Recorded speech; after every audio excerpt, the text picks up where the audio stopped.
I've got sound Christopher says in the background here. Hi, long time, missed y'all. Bobby Gilmore, Adam Oligus on here, saying hey there.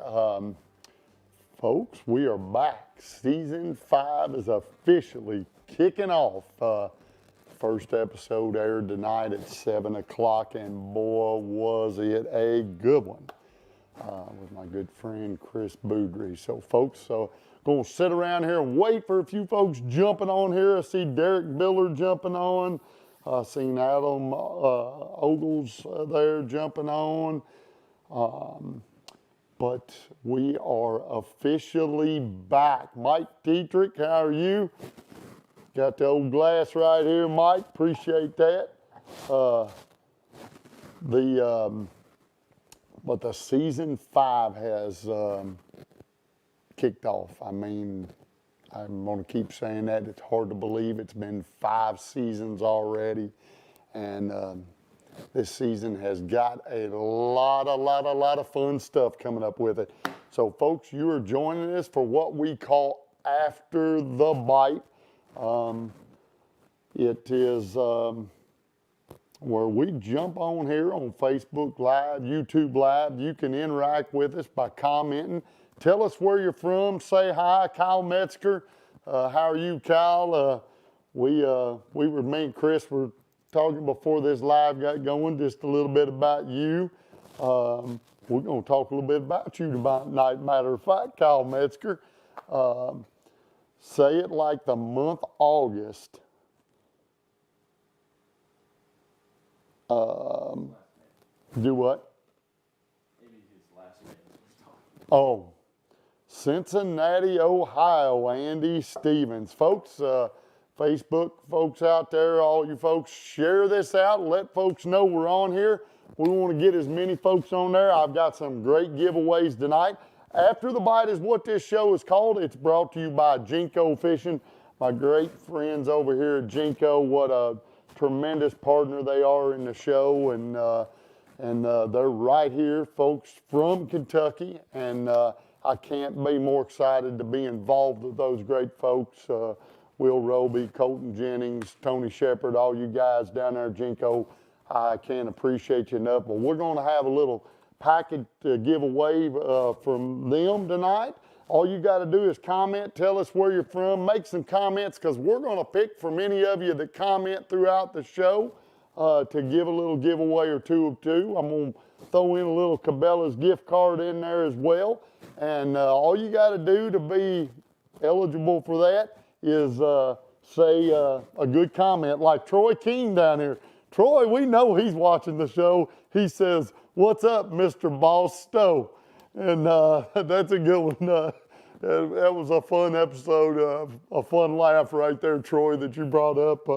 We're going to have Chris Beaudrie joining us here in a little while. And me and him are going to talk a little bit about Lake St. Clair. Going to tell y'all so that you know. Go ahead and start wishing Chris Beaudrie a happy birthday, because today is actually his birthday. So he's going to join us live here in a few minutes to talk about it. But first off, I'm going to jump in there and say, folks, I just want to thank everybody who has allowed me the opportunity to do this for now, better than 6, almost 7 years. We're in season 5 of The Direction. Never dreamed this thing was going to be where it is, and we were going to be airing as many places we're airing, and getting to go the places that we go, and getting to reach out and share our fishing adventures and stories with so many folks. And this week's episode was no exception. Lake St. Clair, folks, and if you haven't ever been there, It's known for big smallmouth, and I got to take a great friend of mine, Chris Beaudrie. Chris may have been friends for a lot of years. I told in the episode that, you know, Chris actually worked with me in the landscaping side when he was a kid, and to get to go up to Lake St. Clair and share a few days of fishing with him for smallmouth was just a treat, folks. I mean, an absolute treat. We'll talk a little bit about what we used with Chris here in a few minutes. But again, I want to thank the team of folks, and I'm not going to run down this monstrous list of supporters that we have here at The Direction. I'm just going to tell you one thing that I always say: call 811 before you dig. And as we say nowadays, contact 811 before you dig, because it's safe, it's the law, and it can, you know, truthfully, it could save a life. So I'm always promoting that message, as everybody knows.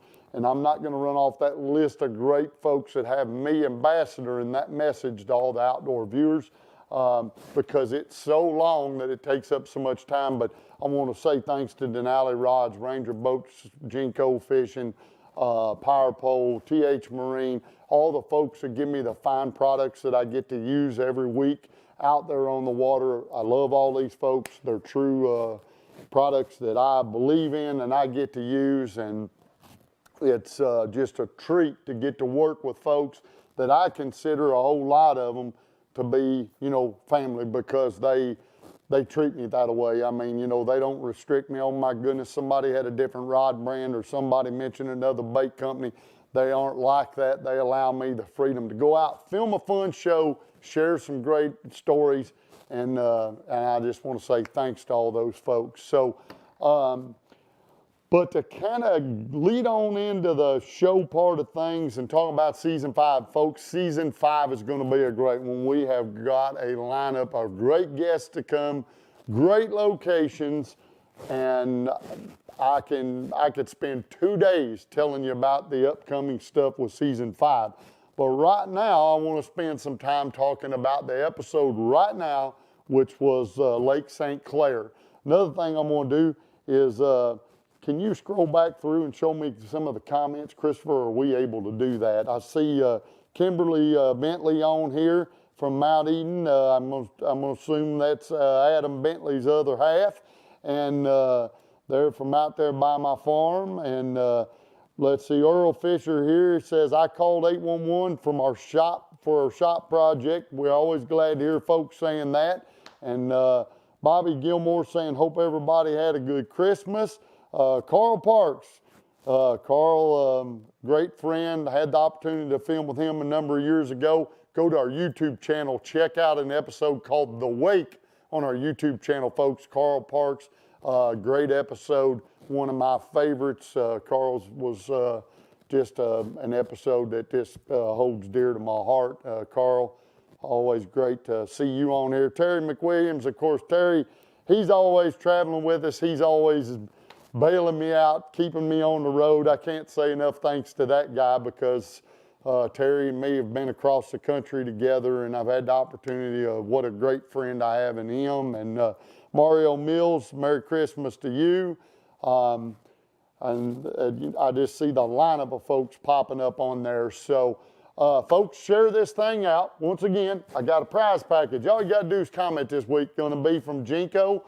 They're going to send you a Jinko hat and some tackle. Talked to Will Roby today down there at Jinko. He said, Mark, give away something on the show tonight. So here it is. We're going to have a hat, and they're going to put you together a few little baits and send them to you. All we're going to do at the end of this is holler at you on the messaging and say, hey, what's your address and that, and we will ship you out a little prize package. I'll throw in a little Cabela's gift card too, so you can get you something good. 25 bucks, folks, right there. All you got to do is share this thing or comment, say hi, and that's going to throw you in. Look here, Carl Park says, love me some Jinko, like it. But, well, I think we need to move on forward here, and I'm going to grab the headset, and can we get ready to bring Mr. Chris Beaudrie on here? And Chris and me, we've had a number of days fishing together. We've had a number of days working together when he was a kid, and we're going to get Chris on here and talk to him a little bit about what he has going. And so on and so forth. All right, Chris, are you up and live on here? I can hear you. Oh boy, look at this. We're almost going to do this with no technical difficulties because I'm usually famous for them. Are we good? I think you can hear me, am I right? I can hear you loud and clear. All right, well, you can hear me. I can hear you loud and clear. So, well, Chris, number one, you turned 18 today. I know it's your 18th birthday, man. How about that? But I think that 18 might be a little bigger digit than that. But on a real note, happy birthday, and we're excited that you're going to take the time to jump on here with us tonight on your birthday. Yeah, thank you.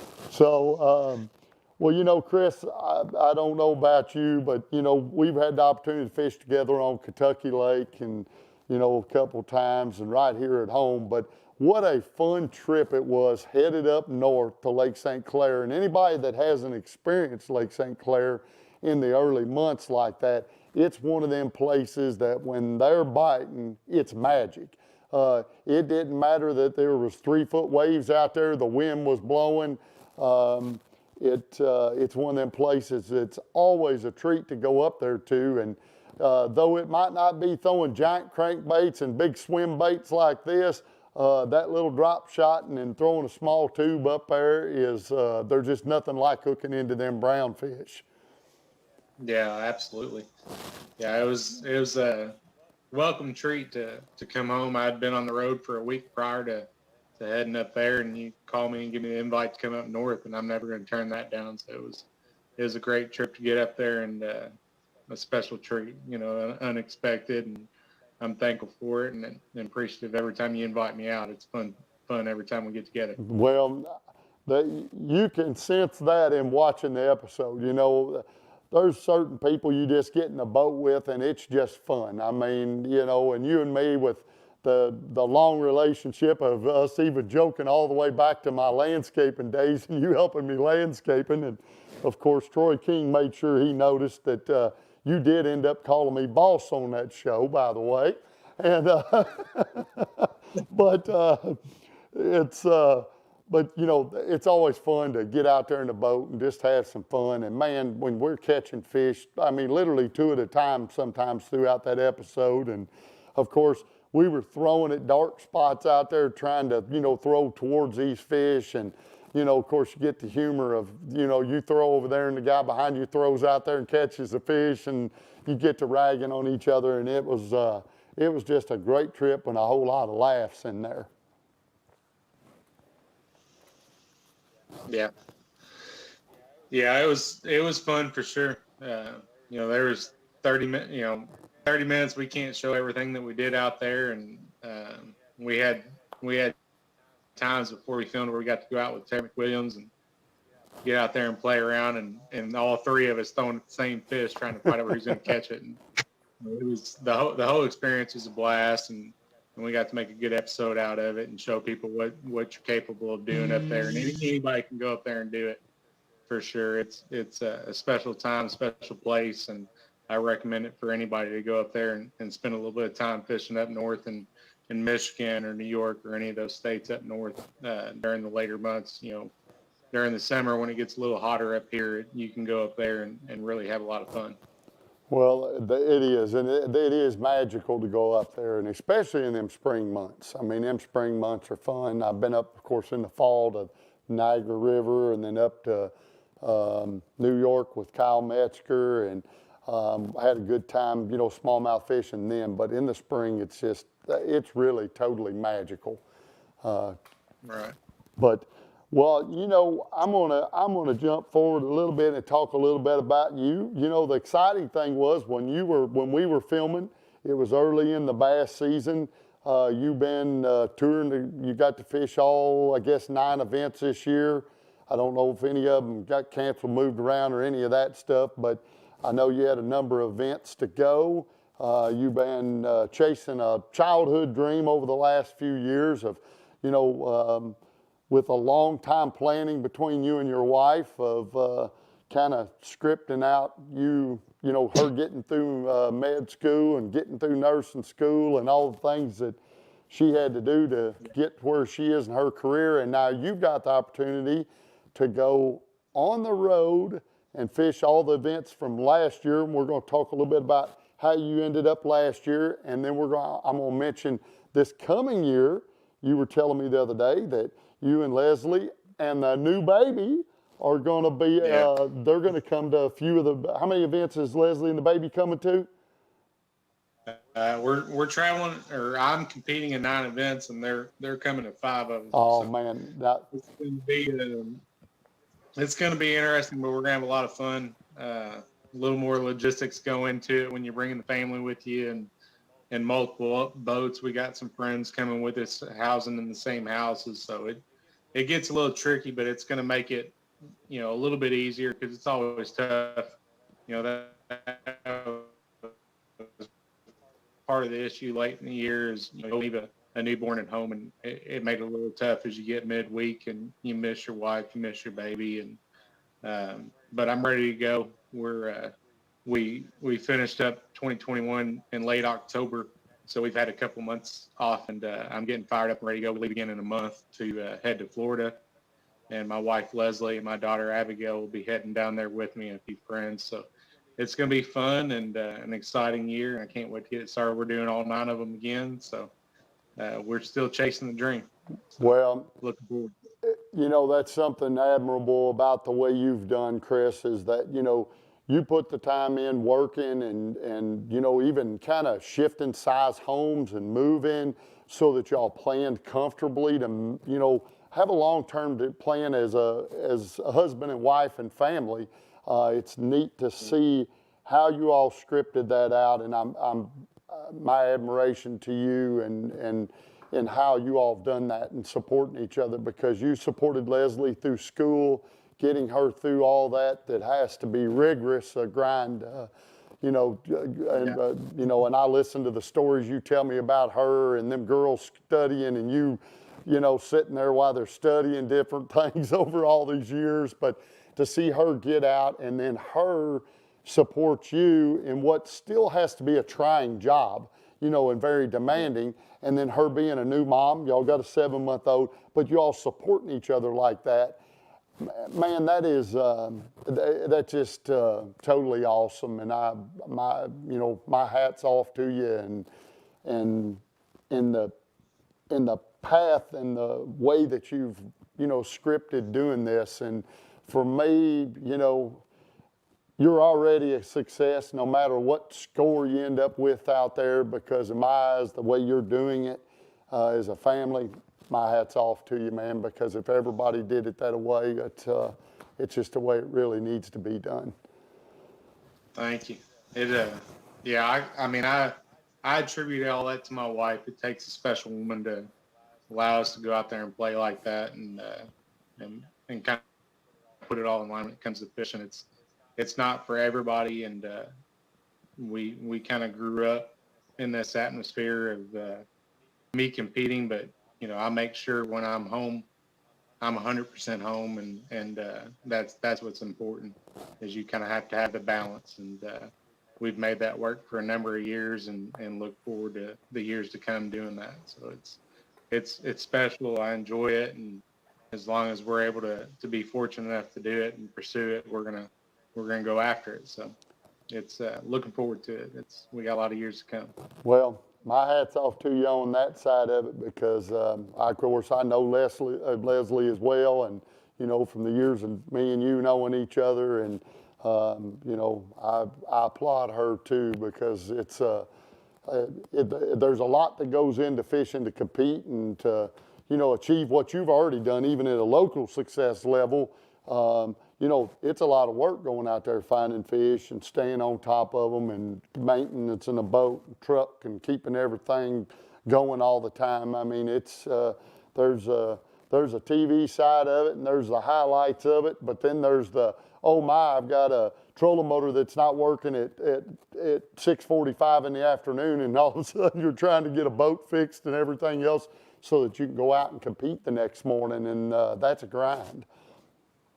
So, Yeah. but Yeah, It's a lot.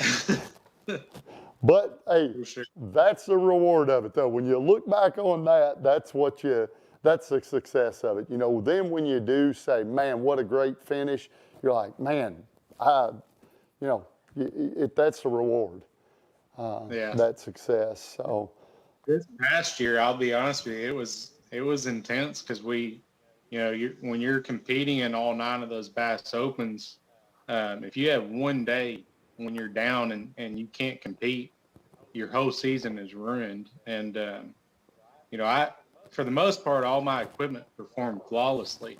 But I did have a little hiccup when I went to North Carolina, and the first morning of practice, I put my boat in and I had a little boat issue, and um, there's not with the COVID stuff, parts are not available, and you just got to scramble to make everything you can happen. And I drove in bumper to bumper traffic the first morning that I was there to practice, all the way to Raleigh, North Carolina, like 3 hours away to go get a part that took 15 minutes to replace. It was a very simple part, but it was a Saturday, and Bass Pro Shops in Raleigh, North Carolina, took care of me and fixed that up for me and got me back on my way. And I got back, and I put the boat back in the water that evening, and my electronics started messing up. You never know what's going to happen. It just, when you're on the road nonstop like that, anything can happen and is bound to happen. And my electronics messed up on me a little bit. Our service crews come out and help us. There's service trailers that show up for us, but they typically get there on Monday or early Tuesday morning, and they got me fixed up Tuesday morning. And I was kind of behind the 8 ball in that event, and that ended up being my best event of the year. I ended up finishing 12th place out of like 220 boats, and you just kind of persevere when stuff happens like that. But it's definitely a challenge. When I've never experienced anything like it when you're on the road like that, and the logistics that go behind room and board, and the hours on the road, and equipment failures potentially. You got to plan for all of it, and it's good to have good groups of people behind you that support you. Renegade Marine, anything that happens to me, they're willing to send parts overnight or drive them to us even. yes. When we're on the road like that. So it's good to have good people behind you. But it's been fun. I look forward to this year as well. Well, there's a lot of good folks out there, like you just said, Renegade Marine, Sherbert Van Meter, and them folks down there, John Newton, all of them. I've, of course, got Renegade written on the floor carpet of my boat, and my boats have come through there, and what a great friend Sherbert is, and just good people. And, that's the thing, when you're on the road like that, you just mentioned, getting parts and things. Sometimes a good network of folks is what you have to have behind you, and great support as well. And so it's nice that you mentioned Sherbert and them, because they're good folks. Of course, you fish some of their tournament trails over the years here locally in Kentucky, and they've always Sherbert's one of them guys that's true to the sport of fishing, because he loves to fish himself. I mean, they might have pontoons, all the different things that they have, but at heart, Sherbert's still a good old bass fisherman right there himself. Yeah, So, for sure. well, talking a little bit about St. Clair up there, I always like to say we got a little, this year we're going to call it the 811 tackle tip on after the bite now. So every week I'm going to make sure we do a little, fishing tackle, talk a little something about fishing, because sometimes I get to telling stories and too many stories and way too many stories, and Christopher's over there smiling, so I don't know what he's agreeing about, but he's up to something. Well, I made a graphic, but I didn't expect you to do this at the Zoom meeting. Oh, we got to hold on and do the tackle tips. Hey, folks, see, I will always cause technical difficulties when you leave it to me to run this. So we have to hold up a little longer. We'll do the tackle tip when we're off of the Zoom. Is that the way it works? It was just a little graphic. It just won't work on the... Okay, well, I can do it afterwards. Let's do this. So, Chris, I'll talk to you a little bit about the tackle. Then I'll come back later in the show, folks. Once again, we can't go without technical difficulties because. Hold on, but we need to get Christopher put you up a teleprompter like Ron Burgundy. No, I got two of them. I wish folks could see this setup down here. You just read the script. You just read the script. We'll put it up there for you. Son, have you ever seen me read? That probably get real bad then. But, I look up here in front of me, Chris, and I got to tell you, I wish I could show all these folks. Maybe if I took my phone. Here, we'll have a little fun here. We'll make this thing technical. We're going to take a picture. Look, folks, this is what I'm looking at backwards. I'm going to put it on my phone, and I'm going to hold this up. This is the stuff that I get to look at over here. We can't see it, Mark. We can't see it. All they can on the camera on Facebook. You can't, but they can. Am I right? Yeah. So I got a TV monitor, and I got another computer monitor, and I got a half a screen over here that has great big writing so I can read all the comments and stuff. Christopher, and the best part is, folks, if you look on that little picture I just held up, now I want you to look real close. In the left-hand corner of the TV, my son over here kind of likes the economics of things when it comes to business. He doesn't like to be too wasteful. So this one has a TV that has a cracked screen, and he has duct taped up the side of it so that we're not having to buy a whole new TV. So that's all I'm going to tell you, folks. You just look right there in the corner of that screen, right there, and that TV is duct taped up from being busted. So, and Beaudrie, I'm sure you appreciate that because I know you're pretty good at being pretty thrifty yourself over there. But I'm tight with money, but I think I'd replace the cracked screen. They're running pretty cheap nowadays. Hey, if you folks could see his Christopher here, my son behind the screen laughing right now, you'd understand because I wanted to see if it worked. he wanted to see if it worked. I told him, I said, Christopher, I got another TV over here. He said, oh, this works just fine. So I come in here today and I look over and I go, what's the duct tape? He said, oh, that's where that screen's cracked. I said, oh my good night. So we got a duct tape up TV. But, well, anyway, so we got to jump forward here. Chad Coleman jumping on here. Terry McWilliams says duct tape works. And it does, Terry. There ain't no doubt about it. And Terry's one of them guys, he can fix anything with anything anyway. So, Chris, just to talk a little bit about St. Clair, and we were catching them fish, I'm going to say probably a few years back, you probably taught me quite a bit about a drop shot. I hadn't thrown it a ton, and me and you had the opportunity to get out on Kentucky Lake, and I'd kind of fiddled with it some. I know, just the basics of tying it up and that, and of course, me and you threw it down there, and then of course we got up there and we were catching them. I guess I caught one on a fluke. I know we caught numbers of them on the drop shot. And then we caught them, I think, as well on the stupid tube, on a tube. But, just talking about the... Come on, Ned, too. Oh, that's right. We did do that. So, I have my drop shot that we actually use down there. And, of course, what the weight on the bottom of these, you typically like a 1/4 ounce weight, 3/16. I mean, what do you typically like to throw yourself on a drop shot? I used... 90% of the time, I run a 3/8 ounce Picasso teardrop tungsten drop shot weight. And I can use that weight in 2 foot of water, and I can use that weight in 30 foot of water. The only place I've been that I had to change that actually was the St. Lawrence River because there was so much current that I actually, beefed it up a little bit to a 1/2 ounce weight.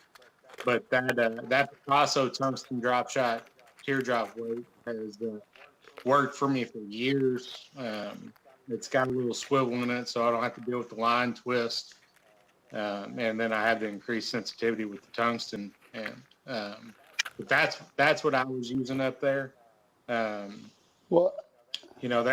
a few circumstances where I might drop it down to a 1/4 ounce or a 3/16, but 90% of the time that 3/8 ounce works in a lot of conditions for me. Yeah, when he says a teardrop weight, now this is just a as anything, we all got different brands we throw and so on and so forth. But to kind of walk up to the camera, this right here is a little tungsten weight. This here is a covert weight, which is a Denali version of it. But they got them swivels in there, and then it lets that teardrop rotate around without twisting your line on them. And then that little tungsten weight, when you look at it compared to a lead weight, here's how much smaller, And so what that tungsten weight does, and I learned from Chris, is when you're banging around down there, you feel it a lot better. There's a lead weight, this big one, and there's how much smaller a tungsten weight is. So, but the drop shot, Chris, is one of them baits that, I guess kind of used to, in my opinion, you used to think, oh, it's a little finesse bait. You can go out there and catch you some little fish on it and that. But man, Pissy rigs, what you used to call it. Hey, come on, don't. Oh, you fish that sissy rig. They're like, I'll take your money with that sissy rig. Go ahead. You already sold me. We don't have to go back. We don't need to go back into my non-gray hair days. But no, I will say though that throwing that drop shot, and we were throwing it, and we would drag it up, basically onto the beds, which were dark spots out there in the water. And, so when you talk about weights, sometimes in the wind, the current, you'll up the size or down the size. And then, just tell folks, like, for you, like, what typical line size do you like throwing your drop shot on? And, do you like braid back on your spinning reel with a fluorocarbon leader, or, because everybody has a different way of rigging them up, but what's your preferred way? Everybody's different, and there's, whatever's comfortable to you, that's what you roll with. But I grew up, I fished a drop shot 15 years ago and had success with it. And originally I started out running straight fluorocarbon. Typically back then I'd run straight 8-pound test fluorocarbon. And that's saying that my entire spinning reel would have fluorocarbon on it. About 4 years ago, maybe 5, I transitioned into utilizing braided fishing line as my main line, and then running a 12 to 15 foot leader of fluorocarbon. Once I did that, within a short amount of time, I seen the added sensitivity to it, strength to it, value in it, because I didn't have to replace my line as much, and I've kind of conditioned myself to do nothing but that. So typically I'm running a vicious no fade braid, high vis braid on my spinning reel. It's a 10-pound test. I can spool my reels up at the very beginning of the year, and that will be the line that stays on my spinning reels all the way till the end of the season, until I'm ready for the next year, and then I'll take that off. So all I end up having to do is replace my leader material, which is 10 to 15 feet at a time, and I'll vary that between 10-pound fluorocarbon. When we were up there filming at St. Clair, it was super clear. There was no obstructions in the water. I ran an 8-pound fluorocarbon. We didn't have any issues. We never broke any fish off. But the sensitivity that you get by running that braid to fluorocarbon is nothing can compare to it, especially on a spinning reel. You don't have to deal with line twist as much. It's kind of once you get comfortable using it that way, there's no other way to go. But that's been comfortable for me for 4 or 5 years. If you're not comfortable with that, I would suggest running like an 8-pound fluorocarbon is what I would do. Gotcha. Yeah, I have kind of geared myself now. Like, this reel still has straight fluorocarbon on it, but I'm the same way. Once you start getting used to that braid being on there, and then putting that fluorocarbon leader on there, it's amazing how much more sensitivity. And then you take and add that tungsten weight to it. Man, you just feel anything with it. Well, just to kind of go a little further with the drop shot. So what makes you, in your opinion, what makes you decide what size leader, meaning from where you tie the bait? You know, because folks that aren't familiar with a drop shot, and most, you know, you'd have to go and you can check out some videos and things like that on drop shotting. But, you know, basically the drop shot is putting the bait up the line, the weight's down below it, and you're kind of tight lining it, so to speak, across the bottom. So this little weight's on the bottom. You're pulling that bait across and you're able to stop it and let that bait just kind of suspend there. What kind of distance, Chris, and what makes you decide whether you want that bait 6 inches off the bottom or 2 or 3 feet? I mean, what, you know, tell me how you kind of decide that for yourself. For me personally, the way I determine that is how deep I'm fishing and how far I want to approach the fish away from the boat. So the further I'm throwing away from the boat, the longer the leader material I want to be between my bait and my weight.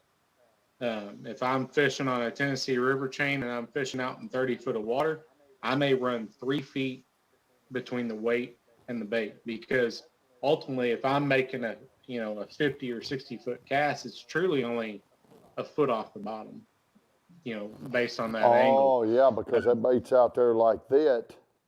I didn't think about that. It allows you to have more action as well.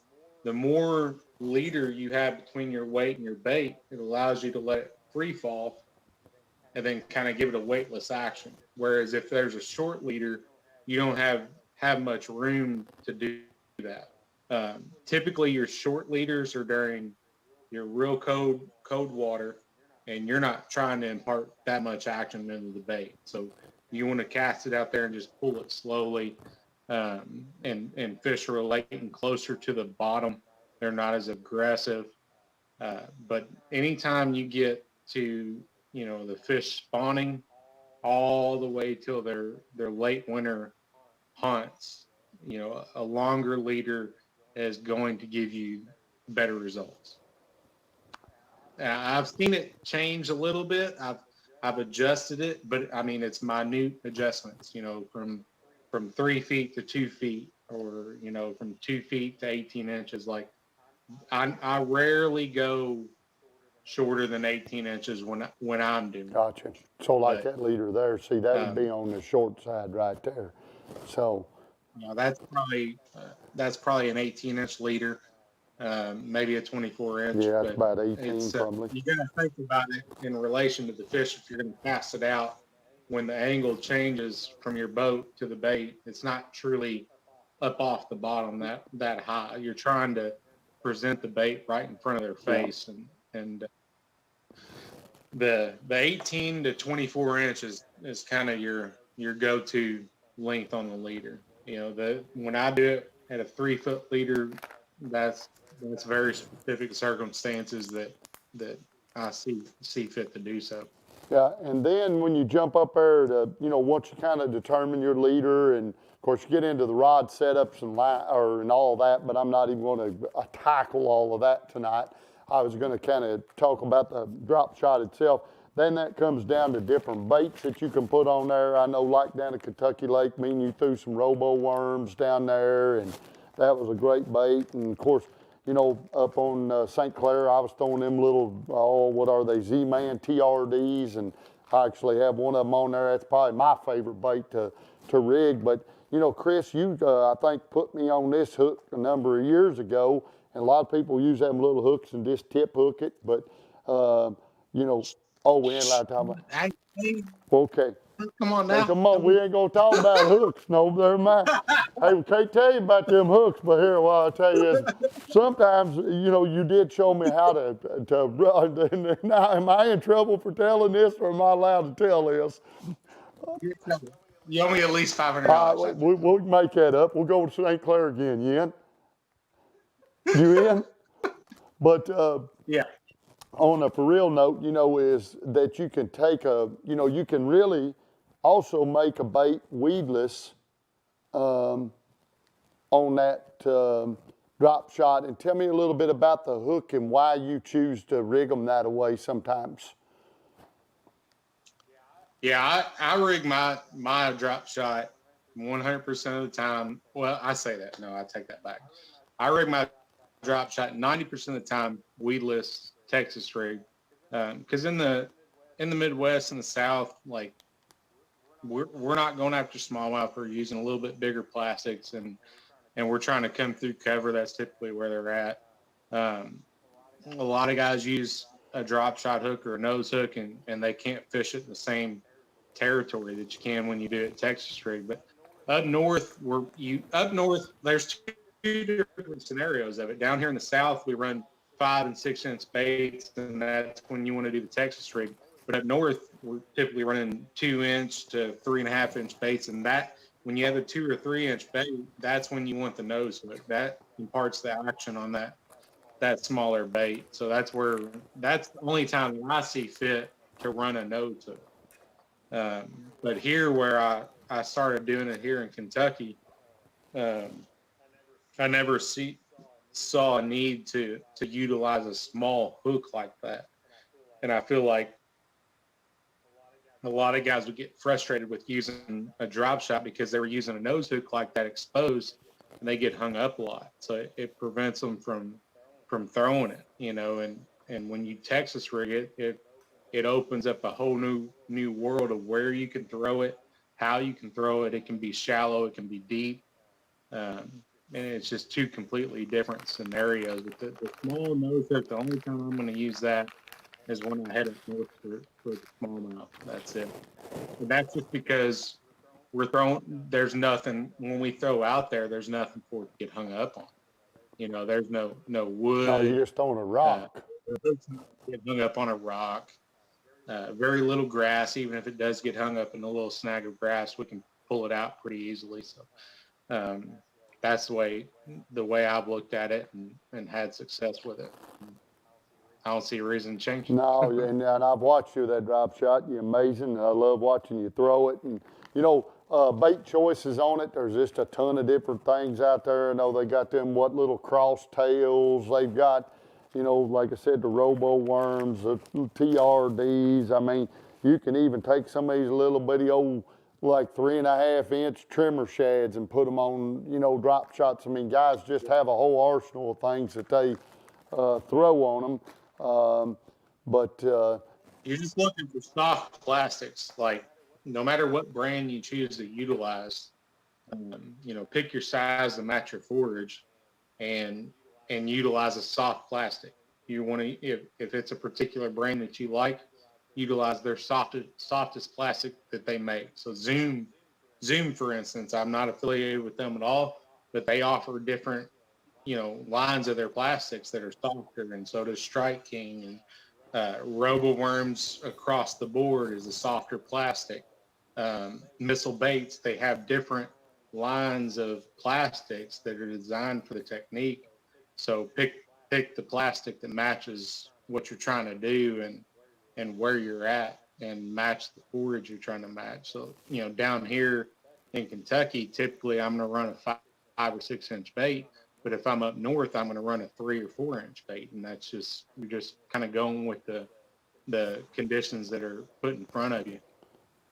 Well, that's giving some folks a little insight on throwing a drop shot. I will say on the episode up there, they did get to see one fish that I think we showed on the television that I actually caught on a fluke. And I always tell everybody, and actually I'll save the flukes. Maybe I'll do them for next week's tackle tip. And we'll show the tackle tip graphic in just a minute, Christopher. Don't you worry. I'm holding out just a little something for tackle tip.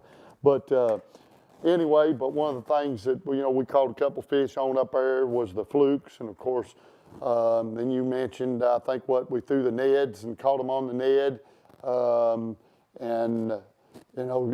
It just, do what? Or you caught a couple on a poplar. Oh, that's right. We did, didn't we? I forgot about that.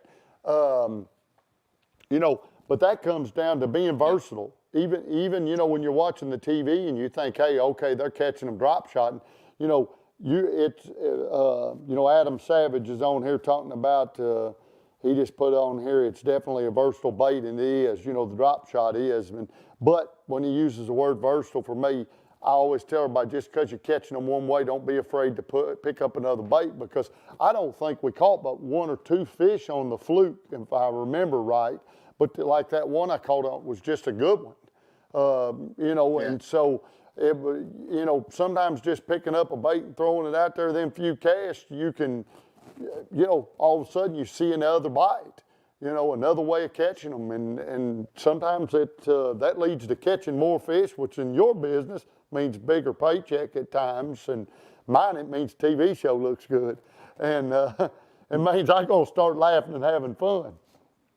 But, well, Chris, I know you got an exciting upcoming season coming, with you, Leslie and them traveling. So you're going to be fishing all 9 events on the bass side again, and you're going to try to chase that goal again of qualifying on into the elites for next year. Am I correct on that? Yeah, we're fishing all 9 Bassmaster Opens again, and in hopes to qualify for the Bassmaster Elite Series. That's the holy grail. That's as far as tournament fishing, that's where you want to be at. That's Super Bowl bass fishing, so that's where I want to be. And by fishing all 9, it gives you 12 different opportunities to qualify for the Elite Series, which that's no small feat. We're going up against 225 guys per division. And then almost 100 guys fishing all 9 of them. So it's a lot. But at the end of the day, you go out there and you fish and do the best you can, and don't think too much about it. Because if you think too hard about it, you're not going to do good at all. Well, I tell you all the time. Seen that time and time again. Yeah. Go enjoy that moment too, because to think you have the opportunity to do what so many people have wanted to do. And I had the opportunity years ago to chase all of it, and it wasn't too successful on the tournament end of it for me. But to think back that I had the opportunity to do that, Chris, is amazing, and what it's led to today, and the TV side, and doing this, and doing the show, the direction, and that, and you're in the same place, man. Go enjoy that moment. Enjoy that you can do it with your family, because I just watched Adam Savage put on there, go get them, big dog. I watched Corey Weaver say, go get them, Chris. And that's what I'm going to tell you, go get them, but enjoy it, man. No matter what, the wins and losses, they're awesome. But Leslie and the baby and getting to go, and the friends and the folks just like me, man, I'm having a ball watching you, and I can't wait to see where you land. And when you get to them elites, I'm gonna be so excited because I know the hard work and that you've put into it. And doesn't matter whether you make it or not. In my mind, you done made it, because you're doing it the right way, and you're doing it with your family in the front of it. And I wish you the best of luck in this upcoming season. And thank you. It's we're gonna have some fun. It's gonna be interesting. We're gonna try to be a little more proactive with social media and show some of the content. And it'll be fun with the family traveling with me, and everybody watch out and follow along, because it's going to be a good season. Well, Kyle Metzger's putting on there. He's going to make it, and I'm going to agree. But Kyle Metzger, we got to mention Kyle for just a minute and jump subjects, and then I'm going to kind of bump down here and start talking about what we got exciting folks coming up in our later this week. The YouTube stuff you're going to be able to see of Chris Beaudrie and myself, and we got a new segment coming out, and that'll be with Chris Beaudrie called Getting Real. I'm going to get into that, but for a minute, I'm going to talk a little bit about Kyle Metzger. I got to, Kyle and you are great friends. I got the opportunity to film with Kyle a few years ago in New York. But me and you was just talking about, I know him and his dad, they love to fish, and you were just telling me, we're going to give his dad a little pat on the back here, that tell me his dad was in Florida and just won the Roland Martin. I'm going to let you elaborate on that, because you were telling me about it, but 35 grand. Yeah. Terry Metzger, he's been a Florida hammer for years and years and years, and been down there his whole life. And the Rolla Martin Marine Classic, and it's a big deal. I mean, that's the state of Florida. They all challenge each other for that, and he won the Classic. Him and his teammate did, and they won $35,000 on Lake Okeechobee, and we couldn't be more proud of him.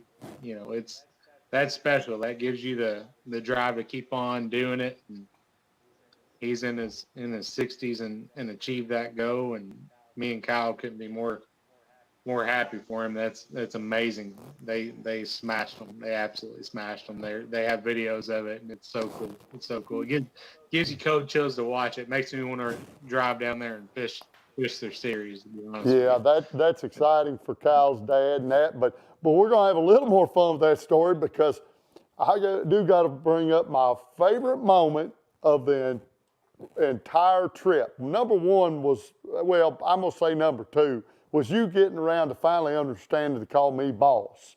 So you did get to that, and when we understood, there's, I earned my title, and but my favorite part of the show is I think you work with some boys called JB's Fish Sauce, and make sure I got this right. But Chris brings this stuff in my boat, and folks, if y'all have ever seen anything, old Mark here wears ball cap about 95% of the time, and of course, fixing my hair, I don't do it. Now, Chris he shows up for that TV show, got that hair all slicked up, and I think he's got that JB Fish Sauce in there. But guys, I'm gonna tell y'all something. Chris brings this stuff in my boat, and this stuff, let me promise you folks, it stinks. You can smell it. And Chris gets this stuff in my boat. What's he do? He's got it out, and well, I decided I was gonna use that for a little bit of cologne perfume. Folks, if you'd seen Chris's face, exactly the way it looked, he put that on my neck. I about died, but you went. Not its intended use. But I got to tie that message of JB's Fish Sauce into Kyle Metzger's dad, because you said he was literally taking one of the products, what's called Black Magic. Is that what you called it? What? And you said he's pouring it on his Black Magic. And he stole it out of Kyle's boat. Kyle's in the Coast Guard station in Puerto Rico. Kyle's keeping his bass boat at his dad's house down there in Naples, Florida, and his dad Terry, it took his JB's Fish Sauce mist spray out of his boat and tore up the sprayer on it. I'm going to say Terry tore it up, but then once he tore it up, he resulted to just dumping it on his bait, and he says that made the difference in catching bigger fish and more fish. So well, I've seen it firsthand, so I don't question it one bit.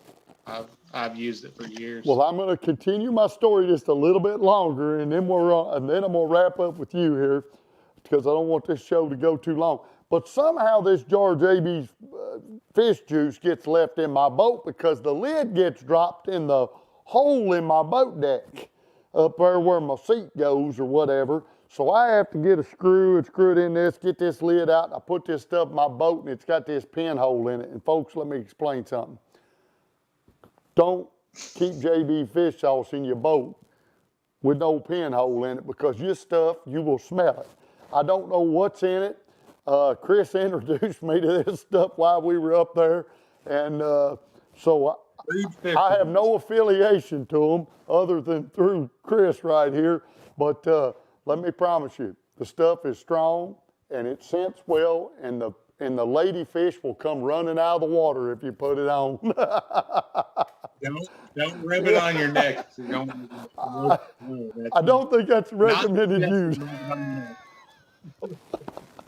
But Mark goes after a different crowd when he rubs it on his neck. We don't just. Well, once again, as folks see right here, just like on this live tonight, Chris, it's always a lot of fun with me and you, and it's always a great time when we get together, and it's always, we've had some tough days out filming fishing too, that things just didn't go the way we want them, but for the most part, when we get on the water, folks, I'm going to tell you one thing, we're going to catch some fish, or try to, And we're not going to just, we'll go out trying as hard as we can, but there's one for sure thing. We're going to have some laughs and some fun when me and you're in the boat together. Yeah. I feel like when me and you get in the boat together, we push a little harder because we're both tournament fishermen hard. Yeah, you are. And no matter what anybody says, there's always that little nudge. I tell Terry all the time, oh, I ain't going to do it. There's always that nudge to try to outdo the other guy, no matter what. But at the end of the day, it's the joy of getting out there on the water. And Chris, on a real note, one, thank you for your friendship over the years. Two, for the great days that we've had together fishing. And I wish you the best of luck this coming season. I promise you, I'm your biggest fan of wanting to see you achieve your goal.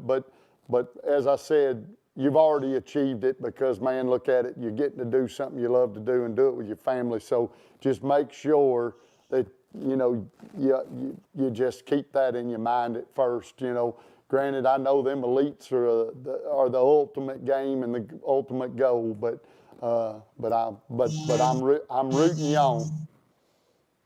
Now I am very aware of the bigger picture and appreciate every moment of it.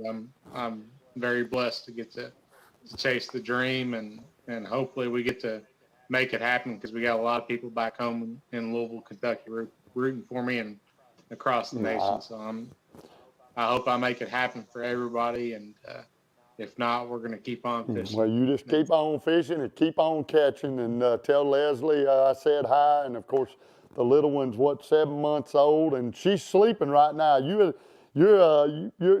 on dad duty, and luckily that baby stayed asleep. Daddy daycare duty. The wife is on call at the hospital. So she's in there sleeping, sound asleep right now, but she might wake up any minute. All right, well, Chris, I appreciate you being on here, and I'm going to kind of start down the wrap-up of the show, and I'm going to take this headset off, and best of luck to you, and I'm sure I'll be talking to you here in the next few days. All right, thanks for having me. All right, see ya. Well, folks, I'm going to, one thing about Chris is right there you see in that interview, it's always going to be a lot of fun with him in the boat with me. He's just a great friend, and he is a wealth of knowledge when you fish with him.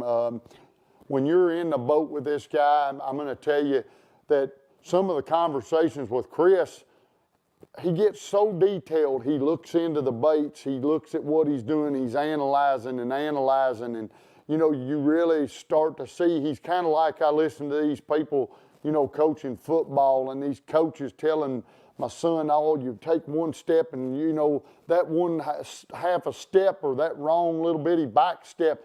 Chris is doing the same thing with fishing that people do with, sports and things like football, and it's crazy, but, he's just a wealth of knowledge. So we're going to start wrapping this up, but first of all, I got to go back to the technical side that I messed up early in the show. Christopher, I want to go say, hey, folks, here's your 811 tackle tip of the week, and I'm going to recap a little bit about, let's go with that first. Christopher's telling me, hold up.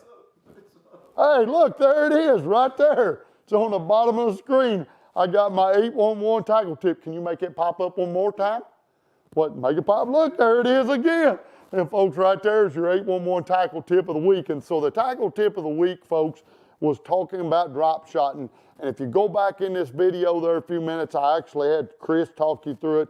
But the one thing I was going to say about drop shotting was, for me, as I learned that tungsten weight does give you, you just seem to feel things better.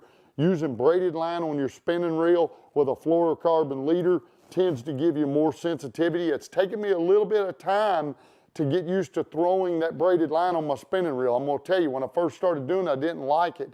But then I forced myself to keep doing it. I realized the sensitivity that's there. And so always throw that braided line on there, put you a 10 or 15, 18-foot piece of fluorocarbon on there, then tie your drop shot up. Be sure to put you a tungsten weight. I do use these right here. Denali builds what they call the Covert Series tungsten weights. But you can grab them right off the website. I'm sure there's a bunch of other places you can grab them. They build them in teardrops. They build them in the little straight long ones right here. I don't even know what you call them without my glasses. I can't read it. But anyway, we'll just skip that. But and then the other thing is I showed you that G-lock hook right there. I love that hook on there. And for me, there's nothing I love better, and I have no affiliation with these folks. There's nothing I love better than throwing a little TRD on that drop shot. But there's your 811 tackle tip of the week.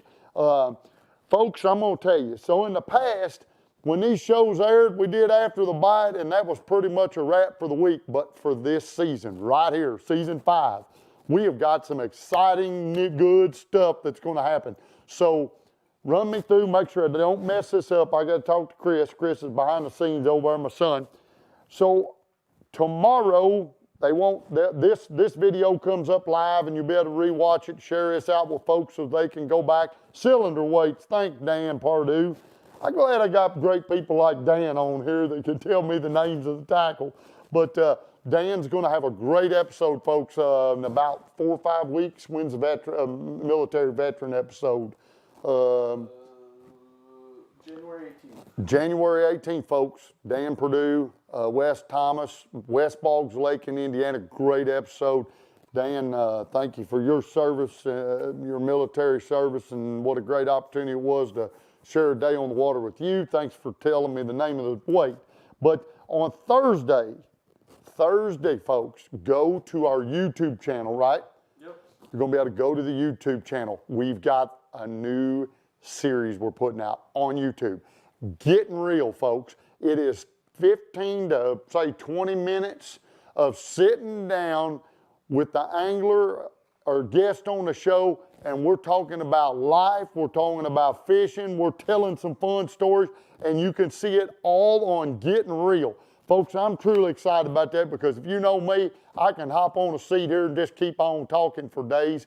But we sit down with these anglers, we talk a little bit about life, what, drives us different, whatever subjects just come up. Every week it's going to be totally different, something new, but it's getting real. You're going to find that right there on our YouTube, The Direction TV. So Tuesday nights, after the show, you're going to get After the Bite at 8 p.m., just like tonight. Then on Thursdays, you're going to get the Getting Real. So then you're going to want to see that. Chris Beaudrie is going to be on there. He's going to be talking to you folks. And once again, it's Getting Real. So you can get it, R-E-A-L or R-E-E-L. Fishing or about real life. Good stuff. So definitely tune in and check that out on our YouTube channel. Folks, it's going to, for me, I'm excited about this series because I love people. I love what drives them, who they are, what they're about. I mean, we got an all-star lineup coming up. We're going to have some great guests like Dan Pardue, Military Appreciation episode we do every year. We're going to have Terry Bolton on later in the season. We've got Andrew Norby next week, am I right?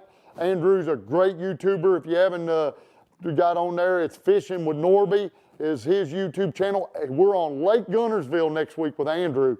And then, watch this, folks. Ready for this.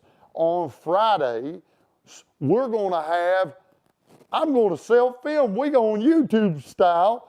We don't have no camera crew, nothing fancy. All they've done is gave me a camera, and Christopher says, okay, Dad, here you go. We're going to go out with Chris Beaudrie. We're going to shoot basically kind of behind the scenes, just YouTube style. I don't even know what you want to call them, but they've always got some good info in them, good tackle tips. What else is in them videos, Christopher? Just good stories, fish catching. You got any? I really don't know what to call it. We're going to call them YouTube series because that's what you're going to get. So you're going to get YouTube content with us. They'll be with different folks. I know what Trenton Estridge and me, I think we've shot one and it's already up. We did it on frog fishing on West Boggs. But folks, we got a great follow-up content to the show each week. So you're going to get Getting Real on Thursdays. Then you're going to have YouTube videos and some extra content videos out on Friday. So start going to our YouTube channel, checking that stuff out because that's where you're going to find that stuff. Right there. because we definitely want to get that thing growing a little bit and sharing out some content. So I am excited about this extra content stuff because I know it's the way of, a lot of these guys are out there reaching folks nowadays and doing shows that way. So we're doing it both ways. One, we've got the show airing on Pursuit, all the different networks we're on. We're going to be able to see the direction on Mossio Go. You're going to see us on Outdoor Action TV, Waypoint. We're all over there on Mo TV through the Hunt channel. We've got, just talked to a guy today. I think it's Gen 7. We're going to try to talk to those folks. We're going to get the show airing on there. So we're just going to keep putting this out. Hi, Kent McKinney. Kent says 811, call before you dig. Or I'm going to say 811, contact before you dig. It's the law, it's safe. I'm always sharing that message. So Kent, thanks for that reminder. But next week, folks, Andrew Norby, 7 o'clock Pursuit channel, episode 2. Folks, Andrew Norby is a treat, not only as a person, but as a fisherman. We had a great time. I think there's extra content video to that one too next week, right? And Andrew, you can actually go on his YouTube and check out me and him earlier. He's already put a YouTube video out with me and him. Go over there to Fishing with Norby and check that out before you watch the show. Then come over Tuesday night, Pursuit channel, 7 p.m. Eastern Standard Time. Watch the show. Then get on at 8 o'clock for After the Bite, and then next week we'll have Getting Real on Thursday. Again, man, we got a lineup every week. We're going to keep the content coming for you. So, folks, I want to say one thing. Thanks to all you viewers out there, all you folks that get on there and support us and that have allowed me the opportunity to do something I love. I'm passionate about fishing. I love fishing, but I love people. I love the joy that comes from fishing. Sometimes it can be a little stressful being on the road. Me and Christopher have a few fights. If we could have some of them on the camera, it'd be pretty funny. Me and this and arguing on the boat with him being my oldest son and traveling and filming. But, check all that out. Get on the YouTube channel this week. But, thanks to just a lot of great folks, and I'm going to name 2 or 3 right here. One Call Concepts for their support, West Virginia 811, Georgia 811, Kentucky 811, Indiana 811, Centerpoint Energy, LG&E, KU here local. Folks, I can go on and on. I'm not going to name them all, but I want to thank each and every one of them folks who support us to allow us this opportunity. Bobby Gilmore put thank you, Mark Stone, but thank you, Bobby, because without folks like you watching, commenting, I don't have this opportunity. And join us next week. We'll be right back here and we'll be doing the same thing again. So looking forward to it.